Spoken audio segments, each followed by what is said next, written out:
Hello, thanks for tuning in today. I have Carol Shippie with me. And Carol, I'm so excited to hear your story and thankful that Nancy introduced us. And yeah, you're actually an answer to prayer this morning or today because I had another two ladies scheduled, and for different reasons, they couldn't come today. So before I went for my walk this morning, I was like, Lord, you know I need to talk to someone today and record. I'm just going to give it to you. And when I came in the house from the walk, Nancy was on the phone and said, you were willing to talk. So, Yep. All right. So tell me, how did you and your husband meet? We met, we were both in college. He was in Boston at Northeastern. I was in Springfield, Mass. And so my girlfriend had said, if you're not doing anything for New Year's, I know of a party. It Fun. was college, right? Yeah, right. So I went. There was a snowstorm, and I still got, it was a blizzard. Oh. It wasn't just a snowstorm. And I was meant to be there. Um, and he was the super cute bartender at this party. And, he said, let's go for a walk later in the evening. And we talked and we talked, and it was so cold. It was New Year's Eve. It was bitter. We were out in Hull, Mass on the water, on the beach, walking. Neat. And we ended up at the police station just to warm up because that's where we ended the walk. And then when he drove me back, he said, do you want to go for dinner tomorrow night? And I said, sure. And my girlfriend had said, oh, he asked you out, be careful, and yeah, we went out and to his friend's house. We were young. I was 20, Stephen was 21. So there was maybe like 15 months between us. Yeah. And I don't know, we just kept talking. He says, one day I'm going to marry you. And it was really love at first sight. It was like, I could tell you I was head over heels, and he talked about, when I met you, I knew. And, Aww. Sometimes, and you don't know, we were young, like how it's going to turn out. But, right. I was lucky. Yeah. Yeah. And so we were married just 1 month, 1 month shy of 49 years. Oh, wow. That's awesome. Yeah. So and so you were both in college. What did you each go into? What was your field of study? Well, Stephen was business. He was always in finance. Okay. And I was in rehab. And so one thing led to another. I never got to do it and get involved because his job kept moving him and taking him different places. So I'd find things along the way to do. Yeah. All kinds of jobs. Probably my calling, but I never admitted it to Dad. I never would, with sales. Oh, yeah. Awesome. That's neat too. I like that it's interesting that you had different majors. You know what I mean? That's yeah. I mean, you don't know, but that's, I don't know. Isn't it always said that opposites attract? Like, yes. He was a lot more, his background was very different than mine growing up, and he was one of 5 boys, and I was a twin. Had an older brother, a younger sister. Okay. And so I think it's the mix of that too. Maybe because he was the oldest and needed to be the most responsible. Yeah, maybe so. Mm-hmm. Led him to be who he was. And yeah. So you dated, and then how long did you date, and what was the engagement like? How did he propose? Okay, well, that's going to be quick and short. We met New Year's Eve, like I said, and July 23rd, we were married. Wow! So Steve had graduated, and back in 72, Uncle Sam, he had said, "What number are you?" And Steve was Right. number 7 in the lottery. Okay. And so he knew he was going to be drafted. And because of that, he enlisted and was able to get into Naval Air Intelligence. And so he graduated. When we got married, he went off to boot camp. I met him down in Tennessee. Hmm. Millington, Tennessee is Mhm. where he was first based. And then we were in Aurora, Colorado. And Wow. then when he was, because it was reserves, and then we started in Connecticut and went to Maine and went to Virginia and went to, I mean, I could go. That's exciting in and of itself, really. Seems like it would be. My dad was military, so but he got out when I was young. So we were in, but he grew up military. Both my grandfathers were military, so he grew up being moved all the time. Yep. So I The can moves see. weren't military. He was then working as a federal bank examiner. Oh And wow. so with FDIC, he was Yes. moving, and Okay. military was just another component of his obligation. Okay. He had to go to reserves once a month, and then in the summer 2 weeks, and so Gotcha. yeah, So so that's exciting. So you met New Year's and you were married in July. That's yeah. pretty amazing. And so did he, you know, ask you at a restaurant? Did he get on his knee? How did he propose to you? Do you remember? No, it was more like I I'm going to get out of school, and should we do this together? Or, Yeah. and we didn't want to leave each other. Yeah. But we weren't together, because there he was in Boston and I was Right. in Springfield. It's an hour and a half away Oh, down okay. the pike. And Yeah. so we weren't close with In each other. proximity. So Yeah.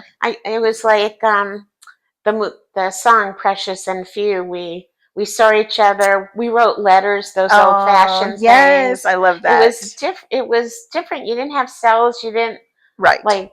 It wasn't the calling, and there was a phone on the hall in the dorm. Yeah. It was very different.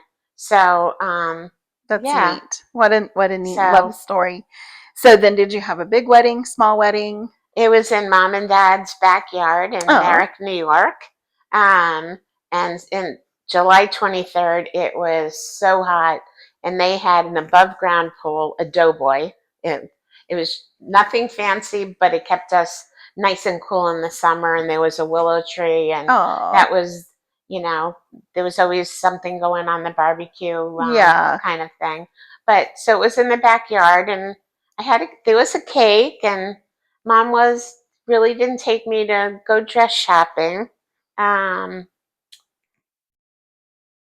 it was they weren't sure about it being so quick and so fast, and Yeah. there was other components to it as Mhm. well. Sure. Religion was one of them, Oh, okay. and so I grew up Jewish. Stephen grew up Catholic, Okay. and Mhm. we were okay with it. But every generation, well, every home is different, but every Sure. every generation, I think, changes how important it is for the person. For me, it's like who the person is on the inside. Mhm. That's just one part of a person, you know. Yeah.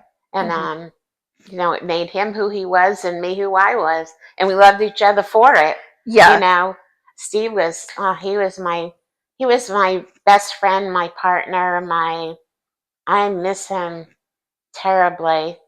Um, yeah, it's been just 4 years this month, just like a week ago. Oh, wow. And So what happened, Carol, that like what happened? um, so Steve retired. Um, he worked for FDIC, and then he worked outside of FDIC in finance, Dun& Bradstreet, and a couple of other things. And then for his semi-retirement, he went back to FDIC. Mhm. They were looking for, people who had experience, and We ended up here in Charlotte. Our daughter's here with her husband and Okay. my gorgeous granddaughter. Oh, I have two other granddaughters that are in Virginia, but we ended up here, and life unfolds the way that it does. When he retired, we had bought a house down in Florida, and we thought, okay, if we build it, they will come. And so we thought it would be good for us, and it would be good for them, yeah. um, and then it wasn't. So when Stephen was diagnosed, it took a while for his diagnosis. He retired April 1st, and he wasn't officially diagnosed until September. But something was wrong for months. I mean, the behavior, the no one could figure it out, and I was going from doctor to doctor. I was going to symposiums. I was reading. I was trying to get all the information I could. They thought maybe it was a nervous breakdown because he retired. No, it was FTD and Lewy body. They said it's not unusual for it to be a combination of dementia. It's kind of dementia has all these garages. Mm-hmm. Alzheimer's, everyone hears about, is one of them. FTD is another. Um, and as it happens, his youngest brother had ALS, which is the same C9 gene, Okay. and that the C9 gene goes from ALS to Parkinson. That's what the gene does. Okay. And so Stephen, along that line, had the F2D, and it was from the time he got diagnosed, um, a very long 5-year journey, Okay. Yeah. with all kinds of challenges and consequences, and it was hard to see. When people when you think of dementia, when most people think of dementia, they think of it as they start to forget things, and you know people know more and more about it, but basically people think it's memory. It's more than that. Mm-hmm. Behavior is connected to it. And with his FTD, it was, and so it would be trying to find the right cocktails to keep him the best he could be. Yeah. And the one thing that I didn't have to make a decision on was a wedding ring, because he went into behavioral health. We were down in Florida at the time. I ended up in South Florida Mm-hmm. to try and find the best medical care, because we were up in West Palm area and I couldn't find it. Oh. Um, and then a year later, I just moved back here. I had been in Charlotte and then moved back because you needed to have support. You Yeah. needed to have love and support, and my daughter was here, and Okay. her family. Yeah. So, what was taken out of my hands is he needs to go into memory care. You can't take care of him. Okay. Steve was just over 6 foot. He wasn't, Yeah. it was just would have been too much. Mm-hmm. And it's not safe for someone who has, Right. um, you know, you could have caregivers, but that doesn't work in today's reality. It's you can't find people. It's Safe and yes. there's a Mm-hmm. challenge for everything Yeah. that you do, trying to find a place where you want your loved one to be. And Stephen was there. He passed away May of 21, so he went through COVID in memory care, and unfortunately, it meant I couldn't be with him. And I Yes. was with him every day. Mm-hmm. Not all day, but I was with him every day. So, I was his advocate. I was the one making sure he was safe. He was, that all Yes. kinds of, no one loves your person like you do. Right. And so Or knows them. So even though maybe he couldn't have articulated something, you would know him he could intimately. I he mean, could articulate for a while, but again, people, didn't know him, and you were right about that, Mm-hmm. because they only knew him being ill. They didn't know him before that. Right. And so, yeah, it was, seeing him through COVID through a window was the hardest thing in the world. He walked with a walker. Basically, they gave it to him because of meds to make sure he was safe and wouldn't fall. But basically, Stephen could carry it. Sometimes he would. It could just Yeah. shake, because he knew he was attached. It was his, Yeah. and he'd walk with it rather than row with it. All kinds of things Aw. that I could go, like, you could start smiling about, but at that moment Yeah. there was nothing to smile about. Right. And at there was so many moments that I thought, when is the dust going to settle? When is he would be so unhappy to see who he is today. And Yeah. little by little there was change. Um, they explained it like a computer. You fill it with a lot of information. The more that you in your life have stored there, it takes longer for it to go. Oh, interesting. Yeah. Yeah. Mm-hmm. So, um, Hmm. yeah. And then they called me up one day. This was not quite. It was opened again in March of 21, where he Okay. was. And they said, why don't you come in? And I said, I could come in and see him. I was like, they didn't even let me touch the screen. I had to touch a window, and he would just go, Yeah. like, Mm-hmm. it was very tough. Yeah. Um, and it was because he looked so different, and he kept walking with his walker into the wall. And I went to my knees, because I thought, dear God, how did this happen? Yeah. How did I miss this? How Mm. did this happen? Like, I've been here. Like, I feel, did he think I left him? This is Right. something this is something in my heart that's very heavy. Like, did he couldn't have understood about COVID. We didn't understand. Mm. There was no way he understood. I just And it was just like, where I is couldn't she? see him to even tell him, people are Right. sick, and we're sick. We're trying to keep you safe. Right. But it was more like, how could he understand? I was always there. They'd call up and say, where's my wife? Where's my wife? Oh, yeah. And so, what was I supposed to do with that? Right. What could I do? So, Yeah. and then at that point, that was March, and then by May, he was gone. Wow.